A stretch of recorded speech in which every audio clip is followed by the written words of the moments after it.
Good evening, everybody, and welcome to Punch Kick Choke Chat. My name is Sean Benson. I'm one of your hosts, and it is my absolute pleasure to be here with someone I consider a friend and have competed against. 5-4 match. He took the gold, I took the silver, and I think that's really important because we talk so much about the trudging partners that the older masters on our show were with each other. And actually, that leads me with Sensei Luis David Muñoz to our first question. You and I are similar ages. I think you're a little younger, but we're in the middle of this ladder. We've got the masters who've been on the show and, you know, who we call older, and then you've got the people we're teaching, but we're right in the middle. And I want to ask you what you feel is the responsibility of a martial artist right at our age. We're not the old guys, but we're not the young guys. So where do we fit and what's our responsibility?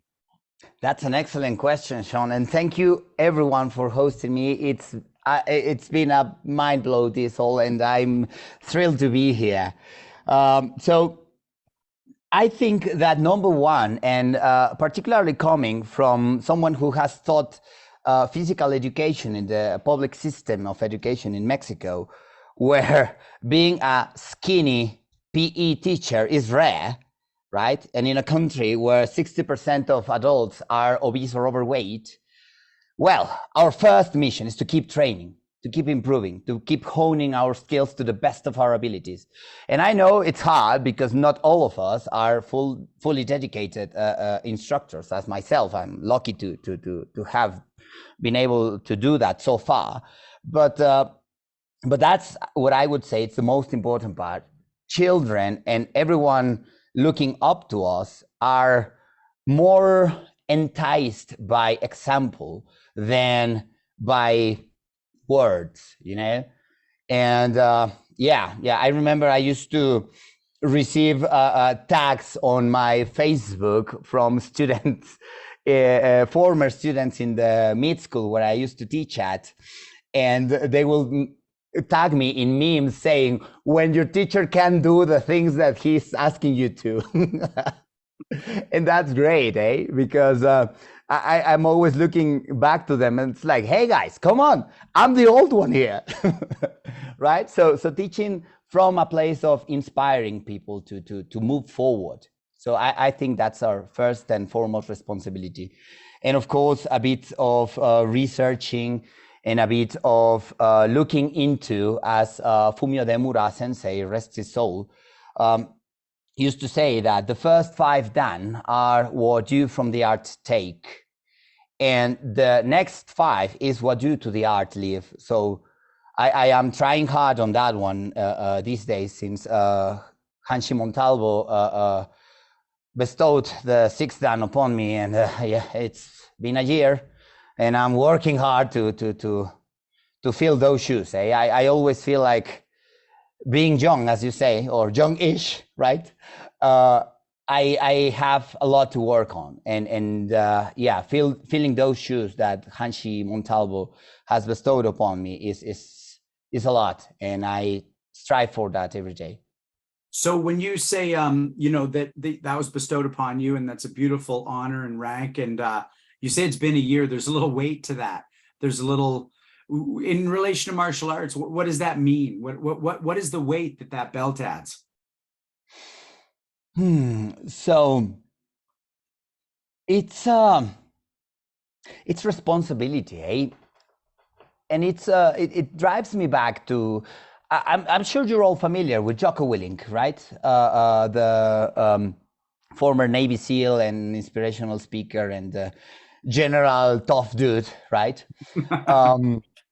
He has this small video that I normally use and share with my students about Sisyphus and his struggle to get the rock up on the mountain, right? And that he emphasizes that the mission for him is pushing.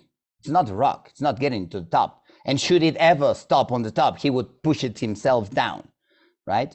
So that bearing of responsibility is, again, pushing, and a more present mission of, okay, yeah, you're there, cool. What got you there won't get you further. Keep working. So yeah, I would say it's a bigger responsibility and a bigger mission for me to improve myself every day and my teaching methods to give the best I can to my students. I love that. I wrote down so many things there that I'll bring up a little later. Before we go around the horn and talk to the other senseis about this question, let's go in the other direction. What at this age, in this middle, is your responsibility upwards to your masters and your teacher? Well, first of all, making sure that the core principles that he's taught me are still there in the practice, in every day. And I remember when a few years back I think it was 2017, he came to test a few of my black belts, some to the first dan, some to the second dan, and a lot of more of the Q belts, right? And he said that he was looking at the staircase, you know, like a perfectly built staircase there. So making him proud of the work that I'm doing is the first thing, right?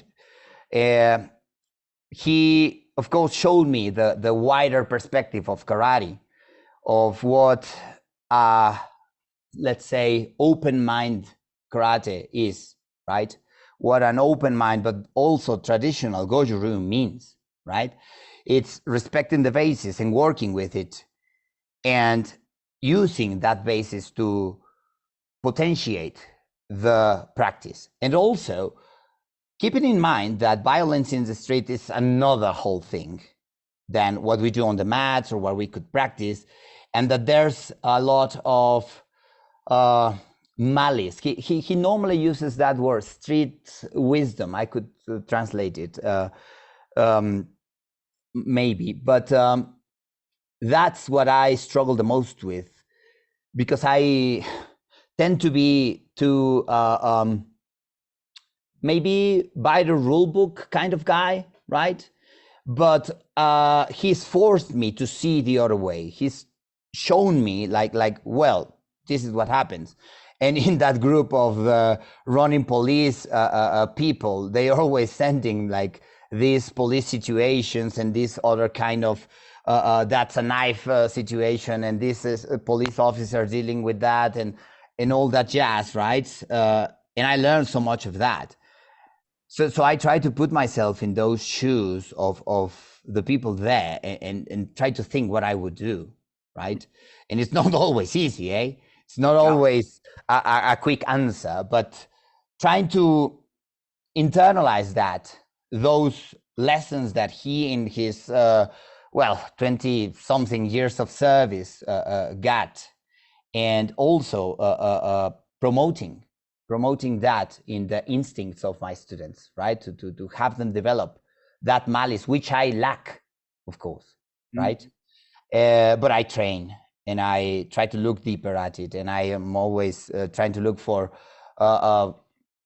street fights, right? And analyze what's going on and try to come with answers. And sometimes I show the video to the kids, not the youngest, of course, but some of the more advanced ones, and we try to, okay, so what would you do in that situation?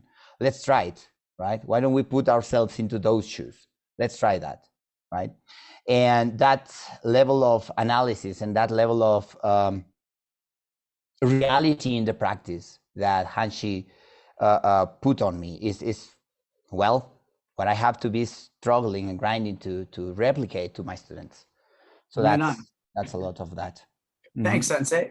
So I'm going to go to Sensei Dauphin on this, because again, we're talking about, and for those of you who are watching and wondering why we jumped right into this, just before the show, Sensei Muñoz was saying how honored he was and maybe a little surprised to be in the same seat that his teacher was. And in this second 100 guests we're having, we're definitely getting some younger and more varied people in. And I think it's a wonderful thing for our show, but I absolutely can relate to what you're saying. Sensei Dauphin, what do you think for us sort of middle-aged guys in the arts, our responsibility is and the challenges that come with it? Are you talking up or down? Because I just... Sensei Dauphin, whichever direction you want to go, up or down in general. So up for me, you know, since Suino and since Lacey don't, unless I step up in front of a bus, what they've taught me is going to live on for as long as I live. And to be honest with you, it is a big responsibility. It weighs on my mind a lot about further generations and who's going to carry this forward, this teaching. Sense Legacy brought it forward from Benny Allen and just passed it to me, and Setsuino with Yamaguchi Sensei, and I just really want to pass it on in a way that inspires people to want to pass it on again. And hopefully it inspires somebody to pass it on again, because the world needs this. As far as the little kids go and like the down, I don't know. I was just talking about it. Like, you train adults different than you train kids, and kids can do things innately physically that it takes adults more concentration and focus to do. But the thing on that I would say is you need to have that concentration and focus to actually be a martial artist. So I think as a teacher, when you're going back the other way, you have to be a teacher to everybody who comes in, not just the ones that you want to teach, or not just the ones that seem to be a reflection of you in the mirror when you look at them, right? You have to teach to everybody. Thanks, Sensei. Hence classical karate. That's what classical karate, that's why there's so much more benefit, what Randy just said, to classical karate than somebody who's jumping around. Let's keep going with you, Hanshi. What do you think, from your perspective, is the responsibility for guys our age? What do you see as your role when you were our age, or the role that you could suggest to us we would best fill? Are you talking to me? Yes, Hanshi. Okay. I'm the same as you, except just further down the road. Like, that's what I'm saying about classical karate. You have a perfect example right here of what classical karate is. I think we all believe in that. You're not just getting the knowledge of one person, you're getting the knowledge from generations of practice. And if you break that line, or if you think you're bigger than any one person or all of the persons in that line, that ruins everything. The knowledge is scrambled and doesn't come out right. And through years and years of generations, it gets altered in different ways. And then the true message isn't passed through because you don't have true students. Sensei Dauphin resonated that very well. Thanks, Hanshi. Sensei Suino, where do you go with this concept of responsibility, and maybe, what you might suggest to guys a little younger than you, although people looking at us would not believe that you're older than me, but in any case. In a way, it's really simple. Your job has got two parts. One is to train to be at the absolute best you can possibly be within the martial art you're studying. And the other one is to teach other people to be the best they can possibly be within the martial art they're studying. Now, that sounds pretty simple, but it does change over time a little bit. My perspective is different. I'm gradually learning to be more of a mentor to people and to help build up the folks that follow me, trying to set them up for a future in the martial arts. I no longer care about medals or rank or I admit I am struggling to let go of the idea of whether I can defeat others in my martial art, but eventually reality will take me there. But yeah, I think the responsibility is first and foremost to the art itself. Once you do this and you commit your life to it, you have to keep the martial art alive, and we do that by training and teaching. Thanks, Sensei.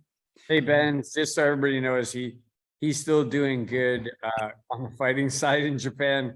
I just watched him in the final round after like 2 hours, tie some blue belt's belt, tie their belt while they were like, he was in their guard, and then wipe his eyebrows and then choke the guy out. I was like, I don't know, like 27 or something like that. Yeah. I think you got a ways to go, Sensei Suino, and that's.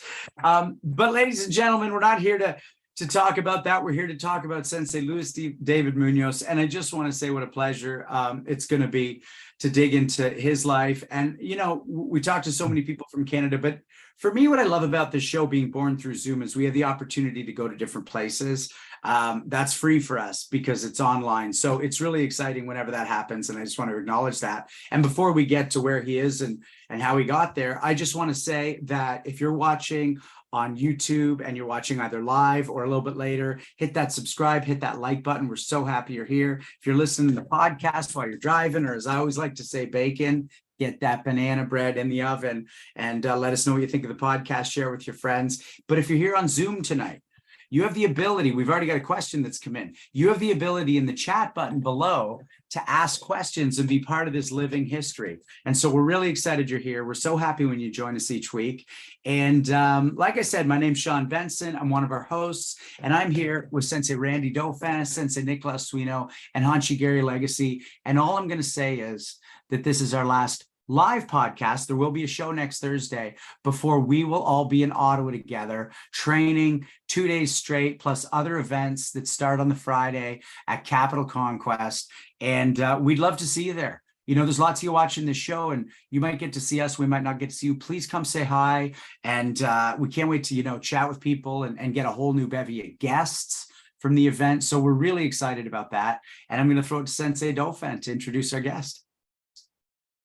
Okay, so Renshi, this was hard for me to write because I just know the guy so well. Like, you know, you call people brother, but this guy really is a brother. So I'm going to read the dry stuff here and then I'll get the personal stuff. So Renshi Luis David Muñoz, he's a 6th Dan in Goju Ryu KarateDo under Hanshi Carlos Montalvo, who's a good friend to all of us on this show.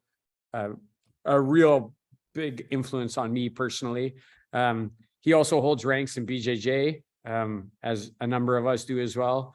He began his training in 1991, and since then he's attended numerous national and international seminars. He's a seeker of knowledge. Also tournaments, he likes to compete, and he's a good competitor. On the competitive front, you know, he's got an amateur kickboxing record of 6-1. He's also had one professional full contact fight.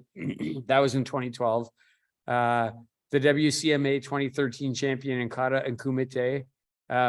He also placed 3rd in Kabuto. We don't want to talk about that. Please don't. One of his, yeah, I don't remember when I placed 3rd, but anyway, I can say that because he's my brother. That's why I can say that. One of his most recent international tournaments was ours, the Legacy Shorin-Ryu tournament, the Matsumura Challenge in 2020. And he won everything that he competed in. And he didn't put this out, but he fought in the young person's division as well. We let him fight down as well. And the only person who could beat him was Ryan Feiss, and nobody could beat that guy. So it doesn't matter that you lost to him. He's a junior instructor in Hanshi Montalvo's Ronin Police Defense Tactics Association. He's been doing that since 2012. Also, like we said, a seeker of information. He goes to a lot of international seminars. He's come to Canada. He's gone to the KNX, that's Jesse Ernkamp's seminars, which he's expounded to me how much he's learned there. The Kashimoto D seminars, and I believe those are in Sweden. Yes.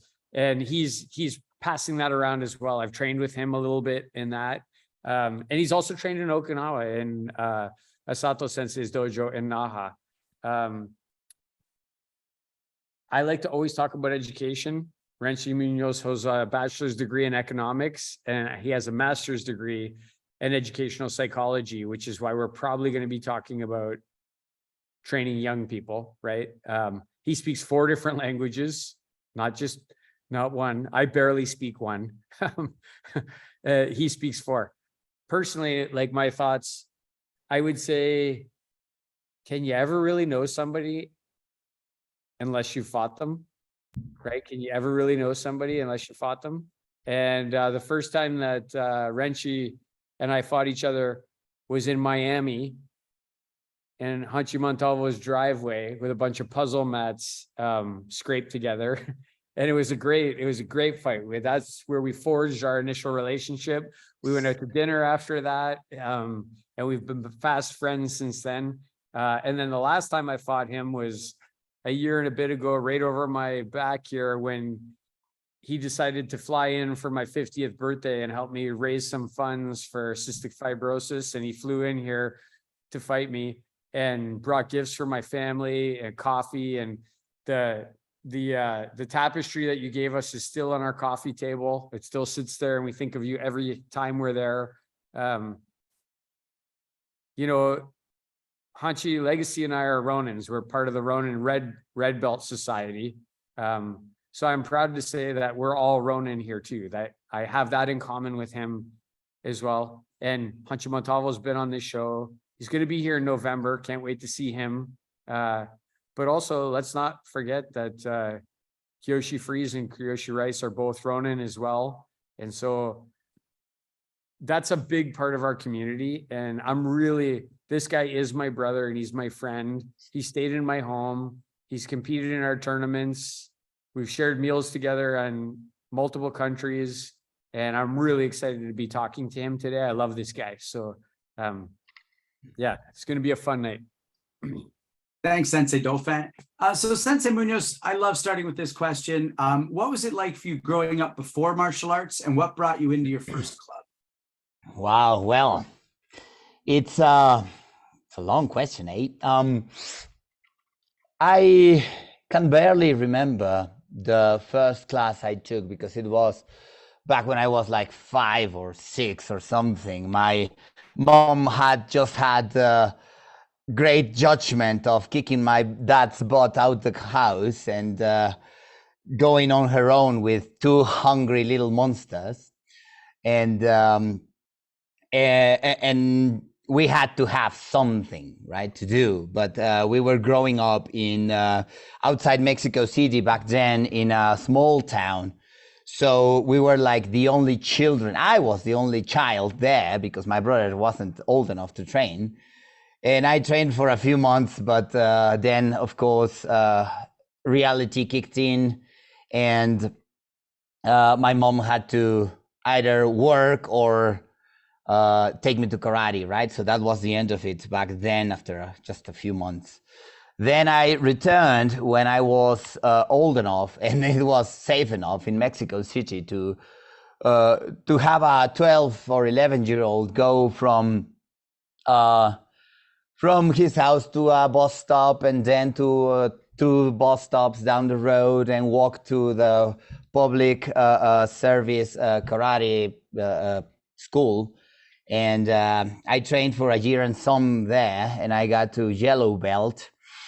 I did a tournament or 2 back then too. But again, reality kicked in again, and my mom couldn't afford it anymore. We were really big eaters, and I'm still one, so I don't blame her. I don't blame her. But yeah, it was not until I was able to work and pay for my own karate that I could return. But back then, that was already when I was 18, so it was some time after that, right? And in that meantime, mid-school and all its weirdness and its craziness was there. And I was in it's a private school. Still to this day, it's still standing there.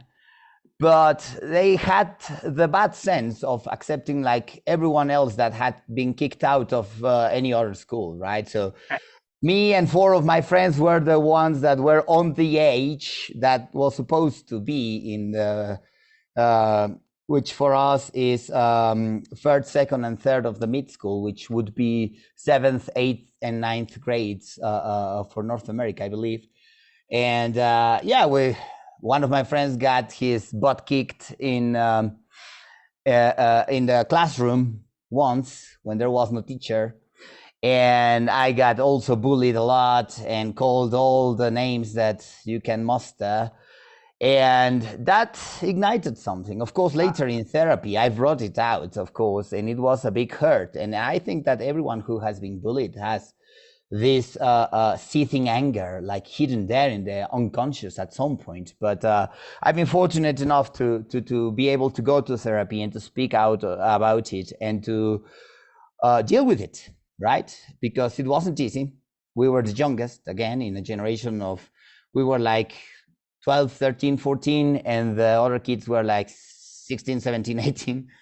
So it was an unfair fight, right? And but that brought what Robert Bly, the psychologist that wrote the analysis for Iron John, that old tale that has a very deep meaning into it, about the golden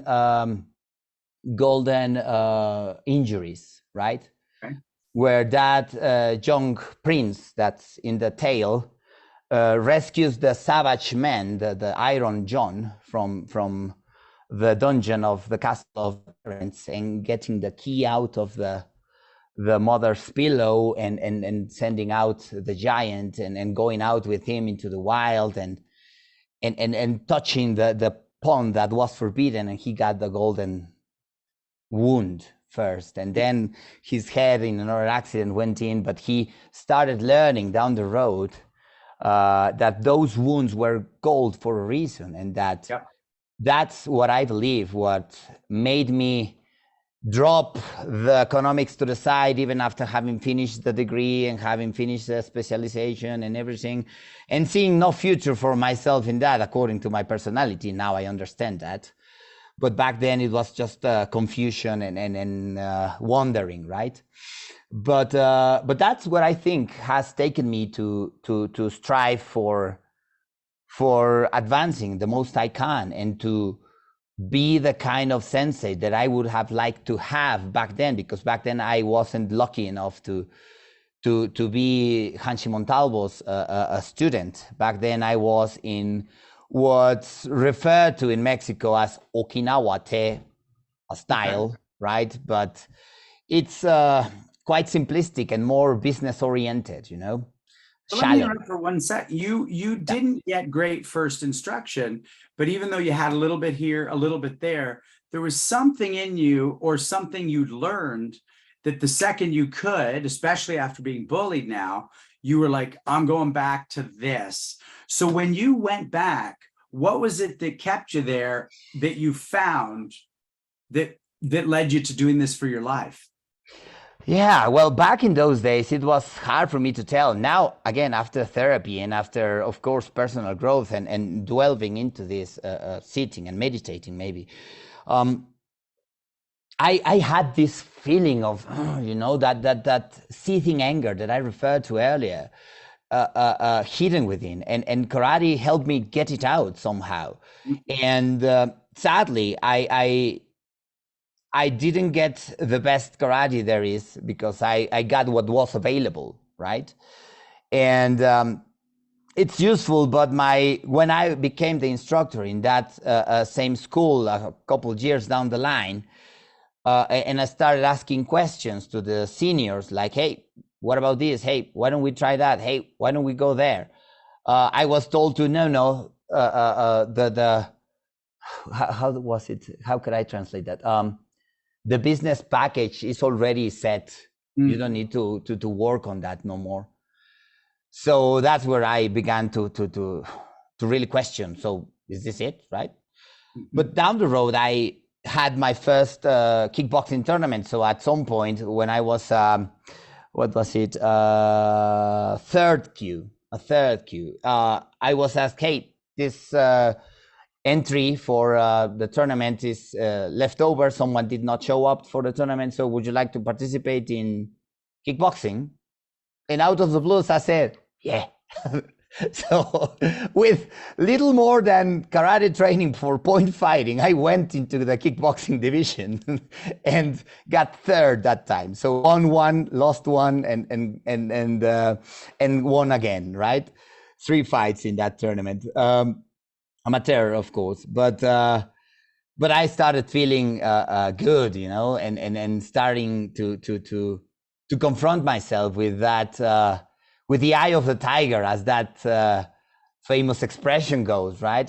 So for the next year, I trained myself into that because my then instructor could only like teach us twice a week for an hour. So that was like, so I started like actually looking at Rocky's movies and trying to mimic the movements for the boxing and doing some footwork. And of course there was no YouTube back then. So I have to get what I could, right? So You're Mexican, man. Like you know how to box. Mexicans know how to box. We all know that. Might as well be the case, eh? So yeah, I went back into it next year and I won the 2 fights that I got in that later tournament, and I did another one, but there was this this seed of something planted there in the troubled years of the mid school that was wanting to go more and more. And yeah, well, now looking backwards, I wish I had a better instructor back then. And I wish I had physical preparation like now. And I could confidently say that I learned to kick properly by second dan, and not from my instructor, but from one of his friends. And that was already 2009, right? And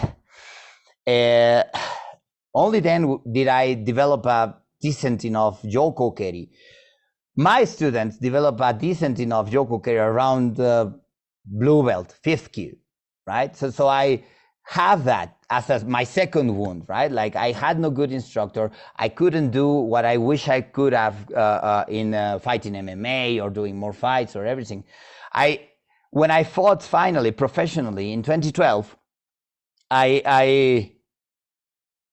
back there, my grandfather, who was a very wise man, he worked for the oil company in Mexico, but he was an engineer and he was my grandfather, a wise man in general. And he told me just before I departed for the fight, why do you do this?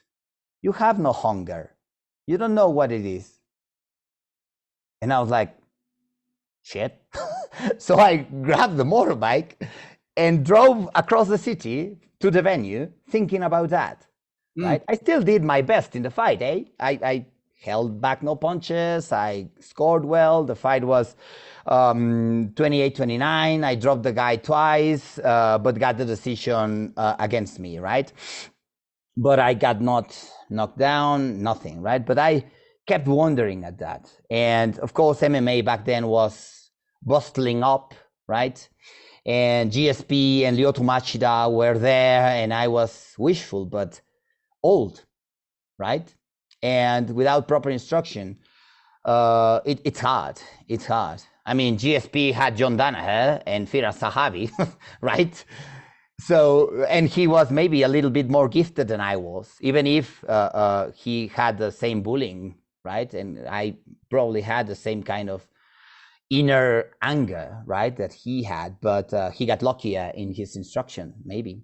But at that point, I started listening to Renshi Montalvo already, and it was thanks to his wise advice that I could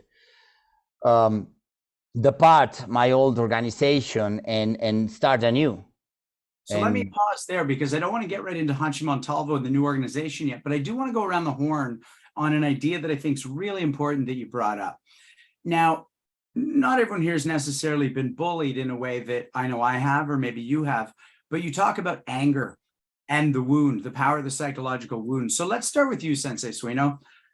What do you think the role is, or the necessity is, in a martial artist to have some version of a psychological wound, or at the very least some anger? I think it drives us, right? I don't know if people are born with it. I acquired it through being raised in a really challenging neighborhood and learning to fight my way home from school. And it made me angry, and it made me want to act out physically. I think it, who knows where the drive comes from, but I've always had that drive in the martial arts, and I know how to harness that anger, right? I still know how to find it and use it in training. So how do you harness it so that it doesn't become something that, puts us in the wrong direction, Sensei Suino? Well, it's like drunk driving. When you first start, you end up in the ditch.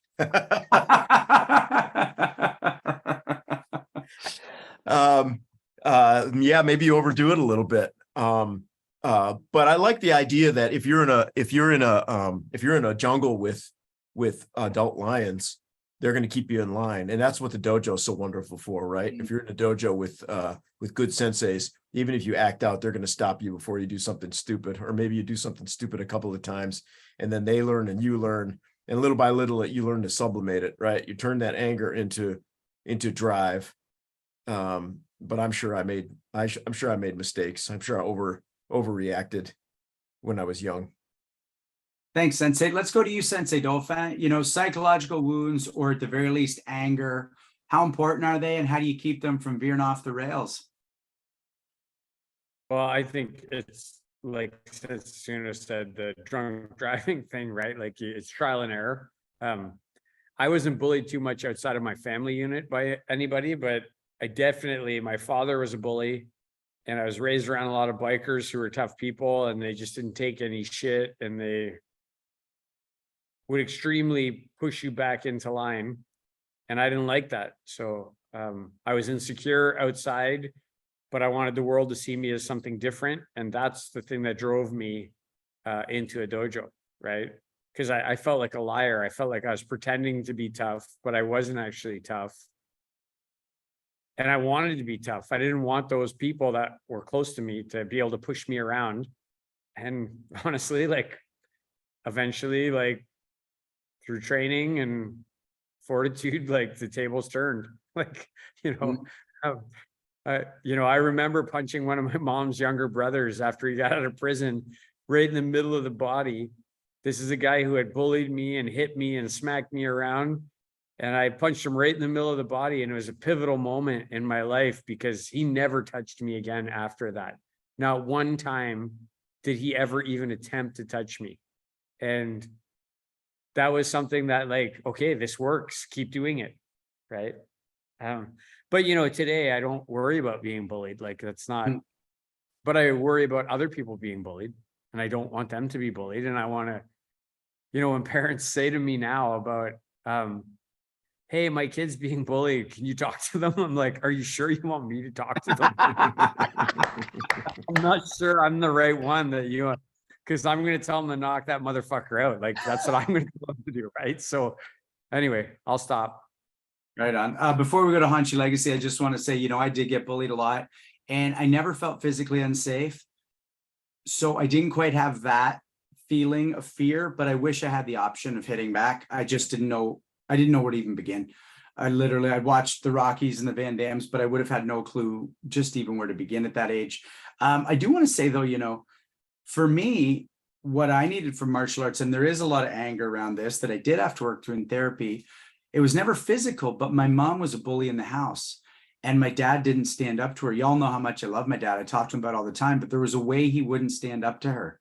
And when I met, you said lions, tough men who would stop a situation, not allow it.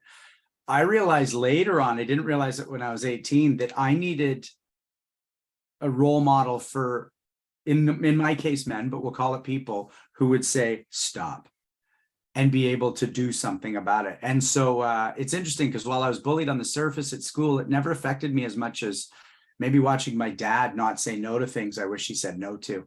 Hanshi Legacy, let's ask you, what role does anger or some version of a psychological wound play, and how do you keep it from going too far? Well, something that if you get bullied, there are two real main roads. You either cower and you become inside of a shell, or you use that to motivate you. And you quickly learn that it's easy to face it right there, as opposed to being put in the other position, which lasts for the rest of your life, where, because bullies don't like you to fight back. If you're bullied in a schoolyard, you can tell your children this, face them right there. Take a couple of pushes to the ground or whatever it is, because that bully won't come back. He wants it to just be all his way. You know what I mean? So sometimes you have to stand up, you put up with a little bit of roughness, but once they see that you're going to stand up for yourself, they won't come back. Because, you know, I'm not going to say it happened to me because in my youth, I was a bit aggressive myself. So I just found that out from talking to people who have been bullied. Thanks, Hanshi. Either you become a victim or you become, you stand up for yourself.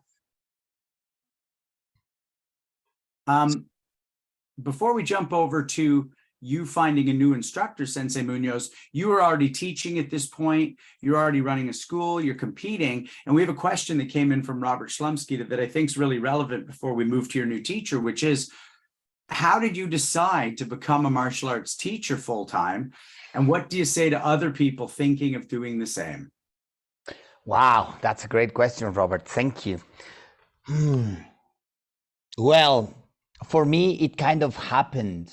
You know, I'm sure everyone here is familiar with that sensation of things just clicking into place, like a puzzle. When you find the piece on the sky, that's hard to tell which is which and where goes what, but you find that one that just clicks into position. I was already teaching because I had some spare time, and my instructor back then in 2004, so I was like a year and something into my training, he acknowledged that I had some training back then and I had lots of eagerness to train hard. So I was tested to see in which rank would I fall into. So I tested for to start for 5th Q, and I was accepted as a 5th Q back then. But when I was already next year or a year something after that, August 2004, I already went there and started teaching the young ones back then, even back then, right? I was maybe 19 years old. So yeah. And that started 1 month, or the month that at the end of that month in August, I started my second attempt at university, which was what I graduated from, economics, right? I had tried the year before to go through industrial engineering, which didn't work out too well, but that's all I'm saying about that. And I got into economics after dropping of the open system in international relations in the same school. So I got a scholarized system, so Monday to Friday, not just Friday and Saturdays, and went through that by the end of that same month in August. So you could say I started dedicating myself to karate before I started dedicating myself to university, right? But down the road, I kept finding, especially in the later semester, where my friends would come over to my place because it was the closest to the school, and we would like burn our eyelids and our fingers at the computers going through work in 7th or 8th semester. And I would say, hey, you know what? I have to go to teach. I'll come back. And I would leave them here and go and be back refreshed. So I would put another 2 hours in, and I would, hey, you know what? I'm going out. I have my class. I'll return. And I went out and brought some snacks back and kept going. So by 3 o'clock in the morning, when we were still going hard and they were like starting to, doze off, I was still going hard. So that gave me mental clarity through it all. So I finished the grade because I had karate as a escape valve, right? But when it came to facing the work market and the possibilities of an exchange, because by then I had been studying German for a while, so I started applying to this and that, but bureaucracy kicked in and some things emerged. No, you cannot do this because of that, and this isn't approved. So I lost one opportunity there, but I started opening up other avenues. For example, in 2010, right after graduation, I got asked to teach in a kindergarten, and I was like, oh, kindergarten, okay. And this was a kindergarten teacher of martial arts? Yeah, karate for kindergartens. And I was like, yeah, why not? Right? So I started going there and I started serving the children and learning from them. And it's precisely one of that first generation that's covering up for me in the dojo right now. He's teaching that class from that generation. He started in 2010, right? So I started discovering that, and I started to question myself, because as every young man facing, well, the rest of his life at 18 or 19 and trying to find a grade, a degree that's maybe to their liking, right? Well, I was pissed off at economics by 5th semester, right? So I finished because I had karate as an escape out. But down there, and I'm looking at some of the experiences of some of my friends, that one of them, for example, in a diploma I did afterwards of economical, environmental and economical policy and whatnot in down south in the city, in the alma mater, the UNAM, the National Autonomous University, right? One of the research centers. So I was trying to specialize on that already. And one of the friends that I made there told me that, hey, I'm working with, well, the equivalent of the IRS, right? And I'm trying to do these things and this, that, and they told us, hey, switch that, please. We were in charge of budgeting and checking, making sure that everything was straight, right? As economists, all of them. And they were told, like, hey, no, switch that. I need that switched. But hey, we've done this and it's already done and it's what the people need there. No, I need to switch because they have elections next year. And people started asking questions like, why? Why, if the prerogative was this, why switch it now? Well, they need it, period. So the next day, that guy that asked the question didn't show up, my friend told me. And someone from the higher ups went there and told them, hey, this guy's gone because he was asking questions. You want to go too? So that's the perspective yes, in Mexico. I do. Yeah, exactly. So, and by some other teachers, I had a teacher that was working with the water department, say in the federal government. And he told me, like, no, man, I asked him, hey, can I do my practices with you? Maybe I work hard, whatnot. I got 10 in his class, so maybe I had a chance, right? He told me, like, those things are like pinpointed to someone. I cannot help you in that regard. So all those things that you see published are directed to the son of this or the niece of that or the grandkid of. So I became disappointed too soon that wasn't there. And as an economist in Mexico, it's hard to work on something else that's not the government, right? So environmental economist in Mexico, the joke tells itself, right? So yeah. I had to give that up for my mental sanity, because I had I been in that guy's shoes asking the questions, I might have turned into something more aggressive, right? Because am I not here for the good of the Mexican people then, right? What am I doing here? Who am I benefiting with this, right? So I wouldn't stand by that. And my grandfather, again, who worked in the oil company, the state's oil company, he always proud himself into saying that he could have been richer, but he didn't want into that kind of thing, sure, right? The corruption. So he taught me that deeply. And to this day, I hold to that, you know? And I don't think I could have done that without, I don't know, hanging myself at some point. Right. Just out of disappointment, you know? And I didn't feel like I could do that for a living, just like that. And then I started dedicating myself to education. I started teaching in 2014. Well, I did one kinder in 2010 and started from there, and then started another in the other couple of days. And I'm still there working for those children and those families, right? And then I got into high school teaching, and then mid school, and then university. And I noticed that if I was to change something about how we regard the environment and how we treat the natural reserves and everything, well, I would have to start with education. So that's what drove me eventually to the degree to the master's degree in educational psychology, right?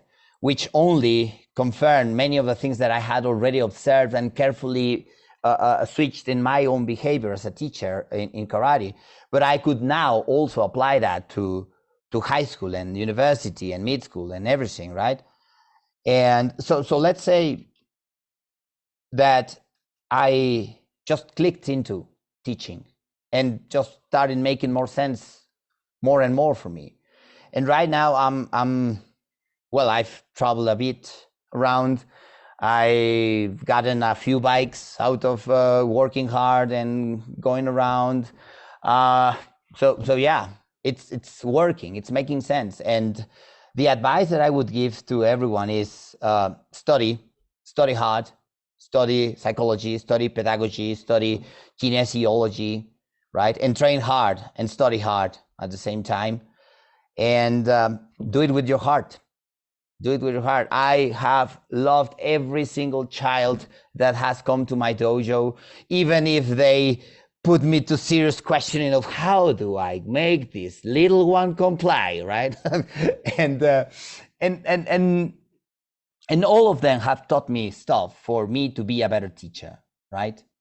So yeah, if I didn't love that, I wouldn't push myself to excel in it, which is also another of the things that's lacking in Mexico and Latin America, that teachers are not professionals, sadly. Well, we're going to go around the horn on that. Thanks for that. That's really an amazing answer to Robert's question. We really appreciate the depth of that. Sensei Suino, let's go to you on that. You know, what made you decide to be a teacher, and what advice would you give to people thinking about doing the same? Well, that's the same question that Renshi asked. Are you talking about martial arts or other teaching? I think both, but martial arts is what we're here to talk about most. But yeah, fair enough. Well, I got into academic teaching first because it was an easy route, right? Being in grad school and getting the option to student teach and then to graduate student teach. And of course, my dad was university professor, so I sort of thought that was going to be my path. But eventually, I grew tired of the requirements of academia, and I don't like the politics in academia. So I grew tired of teaching there. But in martial arts, it was just natural. And I'm sure it's natural in a lot of schools. You get to a certain place and you start assisting. And then you get to another place and you start teaching classes. And you get to another place and you get put in charge of a class. And if you stick around long enough, you put you in charge of a program. It's just natural development. Now, of course, not everybody that studies martial arts and gets good at it is going to be a good teacher. But you don't really know how good someone's going to be until you give them a shot at it. So in most of the dojos I grew up in, it was expected that you'd start helping, and eventually that grows into a teaching position. And what would you say to people thinking of doing the same? Well, first of all, I would say train hard, focus on your martial arts, try to get good at it, and then let your seniors decide whether you're a good teacher or not. Perfect. Thanks, Sensei. Hanshi Legacy, let's go to you next. What made you decide to teach as much as you do, and what would you say to people thinking of doing the same? Sensei Suino just took the words out of my mouth. Finally. Episode 152, we got there.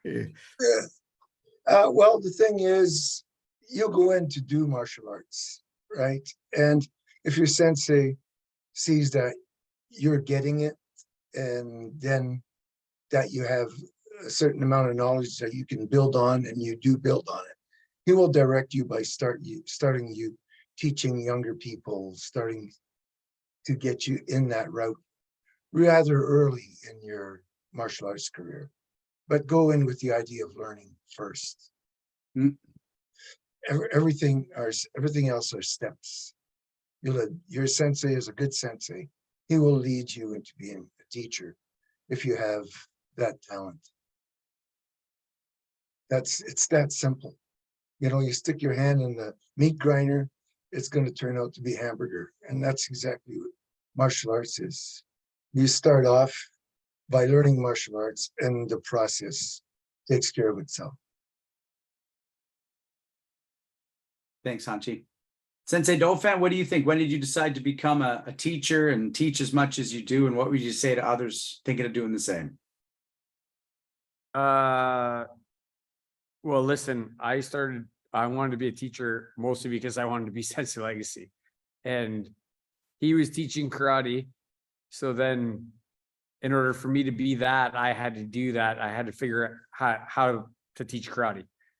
So I say that all the time, Sean, you laugh at me, but like my motivations for teaching karate were very selfish, right? It was very much about me, but a decade later, you know, you mature.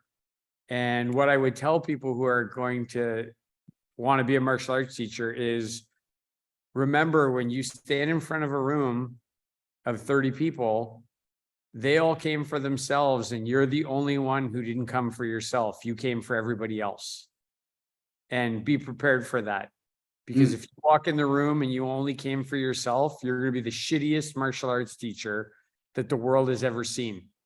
Because you have to come in, and we already talked about it earlier, right?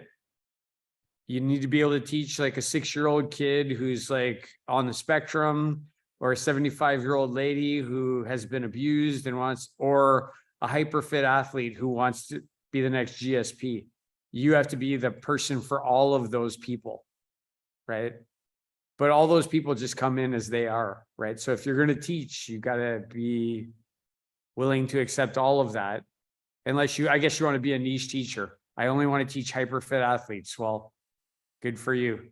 You know, that's probably because you just are a hyper fit athlete, right? So that's where I take it. Thanks, Sensei. Sensei Muñoz, it is time for your 10 questions. We ask that you answer as impulsively as you can and then expand if you need to. What is the most effective move in your martial arts arsenal? The one for point fighting, I would say it's my left hand oisuki. And maybe in a grappling situation, I think most of my submissions come from side control and on the kimuras or the americanas. Yeah. Who is the most influential martial artist in your life? Oh, Renshi Montalvo, undoubtedly. Undoubtedly. Yeah, he saved me from the swamp that I was in, and he showed me the light. He was basically the light outside Plato's cave, you know. He showed me that there was a whole world back there, not the shadows that I was being shown. So yeah, definitely Renshi Montalvo. Love that. And while I don't think we need to get into it here, everybody go look up Plato's Cave because I think that's a beautiful way to talk about it. Who do you think is the most influential martial artist of all time and why? Oh my. Well, I would toss a coin, which on one side would have Miyamoto Musashi, and then on the other side, it would have Bruce Lee. And not the Bruce Lee from the movies, the Bruce Lee from the Tao of Jeet Kune Do. I had it on the shelf, and I think my brother bought it when we were both doing karate I was 11 and he was 10 or something. And he bought it then, but he never looked back at it. And I, along the years, saw it and opened it and couldn't understand squat. So I would put it back and return a few years later. And it wasn't until maybe around my fight that I started making sense of the drawings. But then only after that did I start to make good sense of the philosophy behind it and the words. And that man, Jesus, he came ahead of many things that kinesiology nowadays is finally proving. For example, that movement requires training the nervous system and not the muscles, right? For example, a technique, you could call it, and many things. I still have a custom to open it digitally these days, right? And to send it out to whoever injures themselves so that they can't come. And I thought, hey, Bruce Lee wrote this when he was injured, so you might find something interesting in it, right? And I still find mind-blowing stuff there, and I don't think I've gone through half the book yet. Mhm. And of course, the same with the Book of Five Rings, but of course, in the realm of the strategy and the philosophy and the depth of Musashi, right? But yeah, those two. I would toss a coin. If I had to keep one, I would keep either of them. What excites you most about the next 5 years of your training? Ooh, well, digging down deeper into Bunkai first. First, of course, in the Goju Ryu lineage that I am still researching through and seeing many perspectives. I check every now and then on YouTube, see if a new school has uploaded some other video, right? And then compare and then check some books. And I have a great student in England who I teach through Zoom. I met him in 2019 and in Stockholm in KNX 19. He's a lawyer, he's 50 something, but he can't use his legs. He was born with the full use of his legs. So I'm puzzling myself to teach him the best I can. Sean, his name is, and he's coming to grade this December.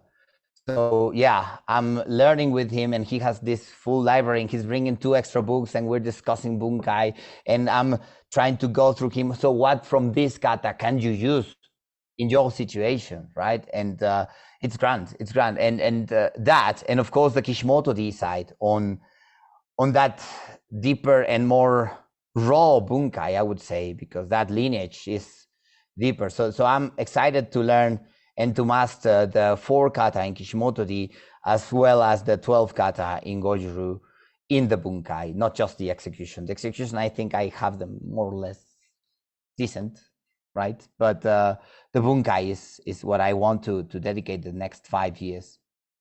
Amazing. If heaven exists, what would you like to hear God say when you get there?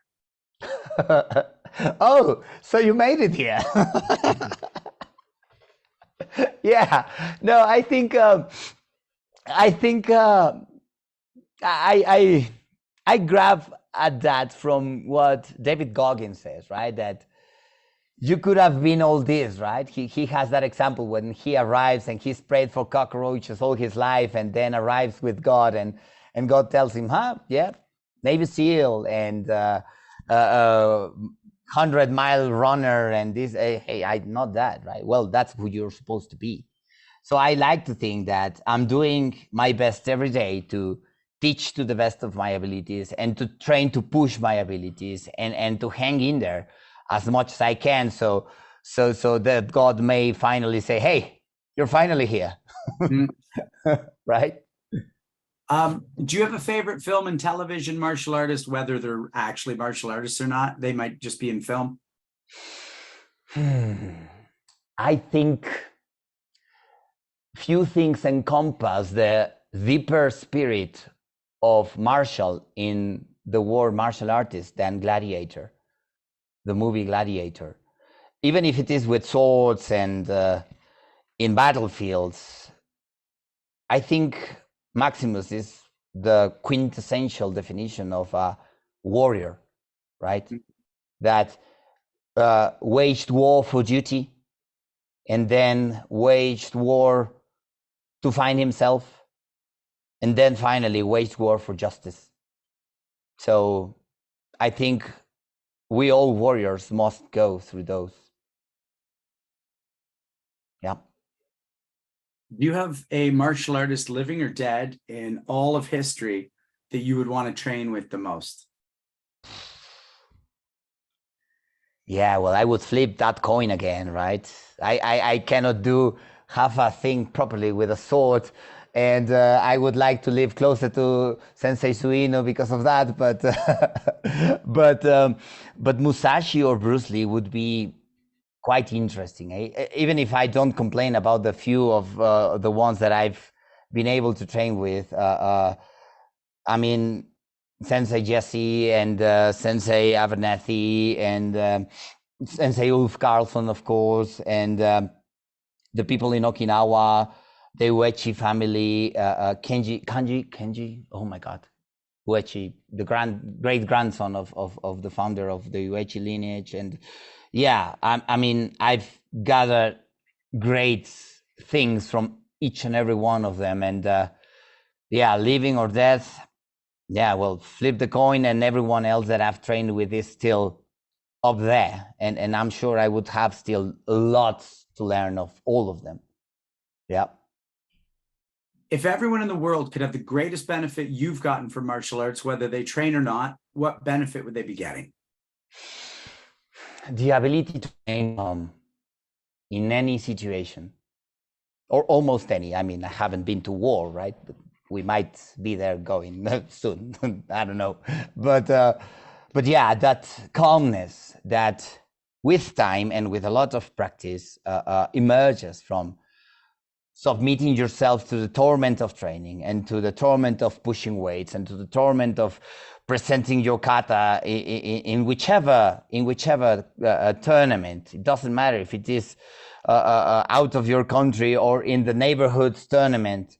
It's a grind. It's always a grind. And that ability of looking at things evolve and come out and happen, and you being able to be an observer and not allow yourself to be, well, shattered in your temper by those motions, right?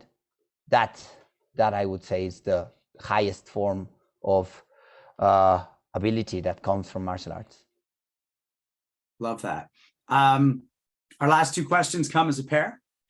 What is your greatest achievement, and what is your greatest regret? Ooh. So I would say my greatest achievement is being able to teach my students the way I would have liked to have been taught, right? And to see them at 15 or 16 squatting 100 kilos, right? And performing superb versions of the kata that I struggled to learn and struggled to present, right? I was born very clumsy and very out of my aunt used to say, she's a psychologist too, and she used to say that I was like an octopus, right? All fluffy in the muscles and all that. So I've struggled to learn those kata, and I've struggled to push those weights. And now that I am able to teach them both things in the same place, in the same space, and have them develop the best of themselves in the first dan, in the second dan, while I had to wait until the fourth or the fifth dan to get there. That's, I would say, my greatest achievement. Being the sensei I wish I had, and striving ahead on that path. Greatest regret? Yeah, well, not having, I guess, Firas Zahabi and John Danaher as coaches to be in the UFC or something. I still have that itch to do some MMA fight at some point, but I know about brain damage, and I am old as enough to try at that. But I will keep grinding. I will keep working with what I have and what I've been dealt, right? And yeah, I'll have to carry that and have it be my inspiration to keep teaching the newer generations. Mm-hmm. Okay, we're gonna get back to your sensei you got to, but I want to do a 1-minute answer from everybody. The name Bruce Lee comes up so much, and as we're talking about him, and you're talking about what he showed and what he understood, it's so awesome. But you said something awesome, not the movie star. So if we get rid of the movie star, who was responsible for so many people walking into clubs, every single person here has trained for at least 10 more years than Bruce Lee did. So in a couple sentences, why do we still put him above us outside of how many people he brought into the dojo? Sensei Suino? And it doesn't just have to be him, someone like him. Whenever that question's been asked, it's been about who's been most influential. And we've never separated the martial artist from the celebrity, because one of the reasons he was able to be so influential, because he's a very creative thinker and he was a celebrity. He brought those two things together. I don't think we put him above us. He was a brilliant thinker, right place, right time. Very charismatic. But I don't put him above the martial artist on this call. Was it Jackie Chan? Was it Jet Li who said, I don't want to be the next Bruce Lee? I just want to be the best Jet Li or whatever. I think each of us lives into that, right? We're just trying to live our lives and be great martial artists. So I don't know how to answer your question exactly, Sean. No, I like that. I like that a lot. Yeah, I don't put him above us. He was influential. But we've got some great martial artists on this call, and there's a lot of people in this world. There's a lot of great martial artists. Well, a lot of shitty ones, but a lot of great ones too. Yeah. But yeah, just to be clear for people listening, I don't just mean Bruce Lee. I mean, many of the martial artists that we admire haven't trained as long as we've trained. And for example, Bruce Lee never did a full contact fight like you did, Sensei Muñoz. So I always find that interesting. Sensei Dofa, anything you want to comment on that? Much the same as what Sensei said. I think you have to be a pioneer, and the timing has to be right? Like he hit the world at a time. He's a good martial artist. Like he had to have been that, or none of the other things would have worked. So he had to have been a good martial artist. And when I flew to Tokyo, I just watched Enter the Dragon again. I just sat there and watched the entire thing on the plane. And he was a good martial artist. He is a physical specimen, like he was in good shape, handsome person, pioneer, like his thinking was pioneering in its time. And the time was right for that. He just hit the event horizon of being his skill and his thinking and the event horizon of what the world wanted. So again, I don't know. I don't want to be rude. I don't want all the Bruce Lee fanatics to, you troll them, not me. So yeah, there's a lot of other people. I admire him for a lot of other reasons. He's a great martial artist, but I admire him for other reasons more than his martial arts. Thanks, Sensei. Hanshi, Legacy, anything you want to add? Well, really, it's because we'll take Bruce Lee, for instance, or if you've seen another person first, they breach your mind's limits. It's like your first kiss, your first girlfriend, your first time you drove. They're always a new and awesome experience. So I think that's what happens. And then after a while, when you mature in a martial arts, you really can put those people at the level or where they really are. If you understand what I'm trying to say. They're Bruce Lee, of course we were awed. Our minds were never in that place. So. Thank you. And then Sensei Muñoz, you haven't answered that question yet before we move on. Yeah, I think it's interesting that I separated that because I know that, for example, Keanu Reeves has been doing great stuff in portraying good martial arts in movies, right? But I don't know if he's had such an influence as Bruce Lee did. I think, yeah, it's a lot about timing, but the depth in the Tao of Jeet Kune Do is abysmal, right? And being able to first understand, because again, this might as well be my own limitation of understanding from letters into mechanical expressions, right? Or kinetic patterns, right? But I would say that a lot of what I was able to develop once I started training for real after Renshi Montalvo came into my life, and I started looking at stuff more openly and not narrowly down how many of people around the world, not only in Mexico, right, still look at martial arts and and the voodoo stuff that sends people sleeping and all that jazz, right? I think we should we have made good use of what Bruce Lee in the movies did, as Sensei Suino said, to encompass it into the martial arts world, right? And yes, many people started from there.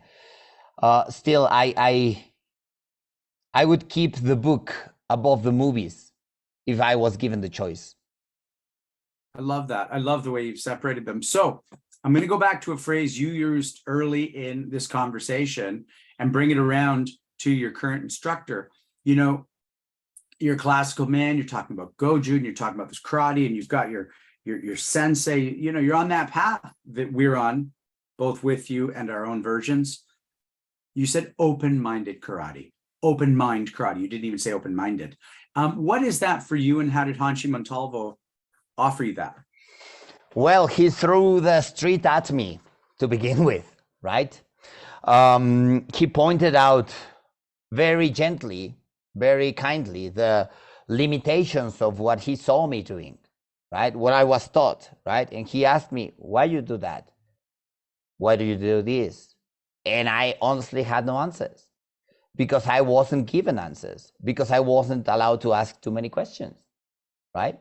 So, and this gladly, I found that many people in Okinawa, for example, Hanshi Hokama, encourages people to ask questions, right? And to maybe use the base of the bunkai of the kata, but think and add something outside the box, right? Maybe I still, for example, see stuff that Sensei Vinicio Anthony from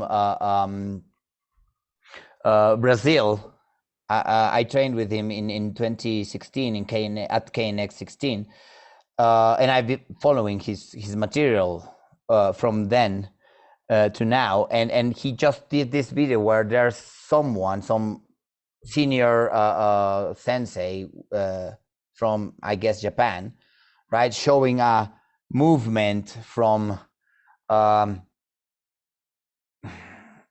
kata, let's say, right, and making no sense, right? Just making no sense. Yeah, you grab one person here and you grab the other person there, and then you pull them and twist them, and of course they don't have the other hand or their legs to attack you, right?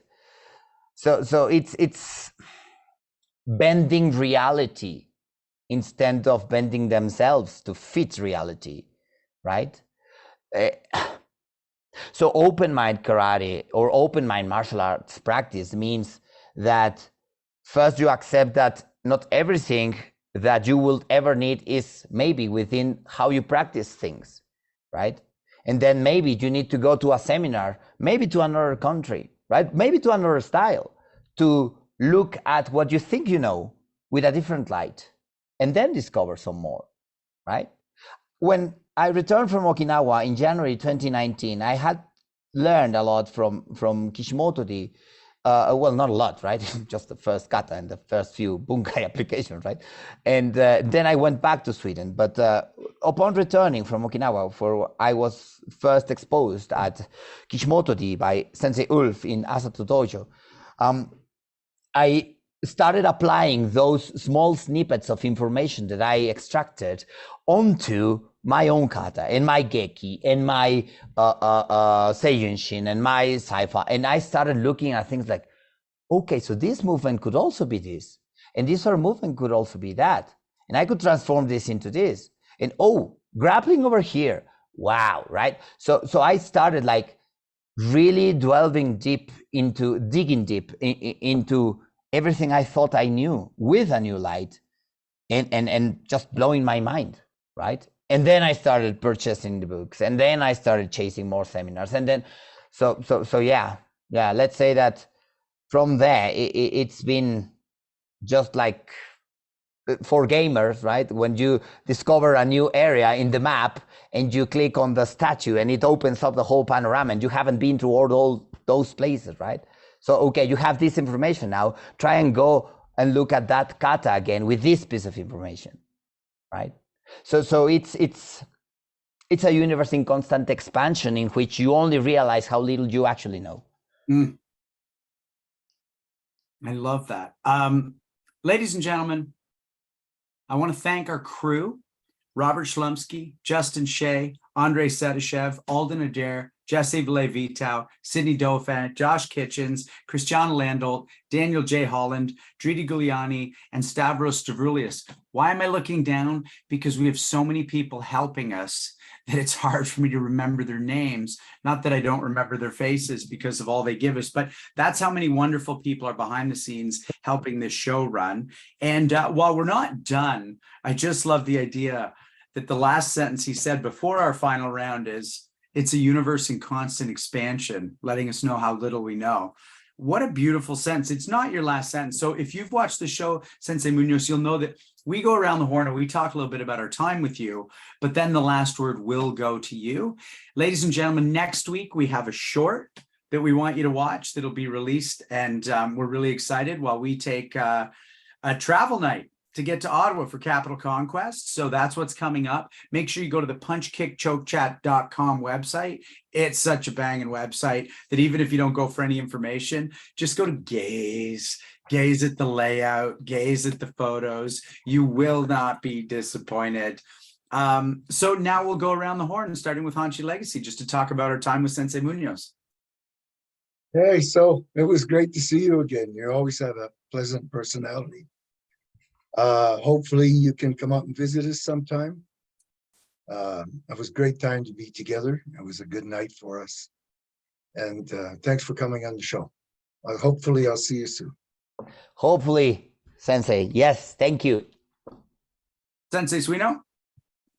You know, I loved something you said almost in the first few sentences of our conversation tonight. You said, what got you here won't get you further. And that's kind of seemed to be a theme in your martial arts life, right? Is that you started something, changed to something else, changed to something else. You've had a number of different personalities in the martial arts.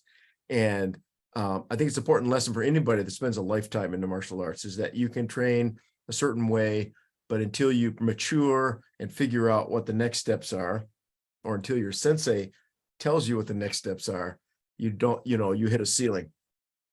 Clearly you haven't hit your ceiling yet. It's been wonderful talking to you. And I don't know when it'll happen, but I can't wait to spend some time with you in person. Oh, it'll be my pleasure, I'm sure. And I'm trying to plan something in the motorbike to go up there. And you're on the way to Canada. So, yes, I would really love to do that soon. Really soon. That sounds yes. good. Thank you, sir. Thank you, Sensei. Thank you, Sensei Suino. Sensei Dauphin?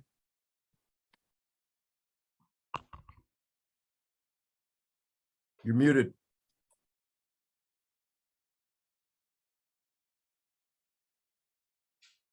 I am sorry.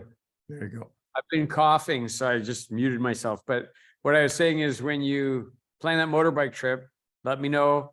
I'll meet you somewhere in the United States and we'll ride back the rest of the way together.